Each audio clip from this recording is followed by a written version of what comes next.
தாட்டை துறைமுருகன் திமுக பேருவாடி இம்பாடம் கார்த்தி தீம். நாங்க இன்னும் பஞ்சம் பழைக்க போறதுக்கு ராஜீவ்காந்தி கல்யாண சுந்தரம் கிடையாது. டேய் தொலைச்சு விடுவான். உங்களை தொலைச்சு கட்டத்தான் எங்களை களத்தை இறக்கிருக்காரு. எங்களெல்லாம் கட்டுப்படுத்தி வச்சிருக்காரு. எங்களுடைய சென்சார் போர்டு எங்க அண்ணன் ஏய் அப்படிம்பாரு, கட்டுப்படுத்துவாரு.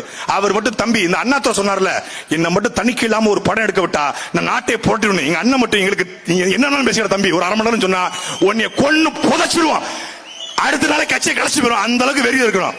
ஏன் களத்துல போய் மக்களை பார்க்கிறோம். எல்லோரையும் விமர்சித்தார்கள் தாவேகா. யார் யாரெல்லாம் தாவேகா விமர்சித்தோ அவங்க எல்லாரும் கருவில் நின்னாங்க. ஆனா அவர் இல்ல. இவர் தான் தலைவரா? விக்னேஷ் இறந்து போயிட்டான். அதை மட்டும் முடித்து விக்னேஷ் இறந்து போயிட்டான் காவிரி பிரச்சனையில.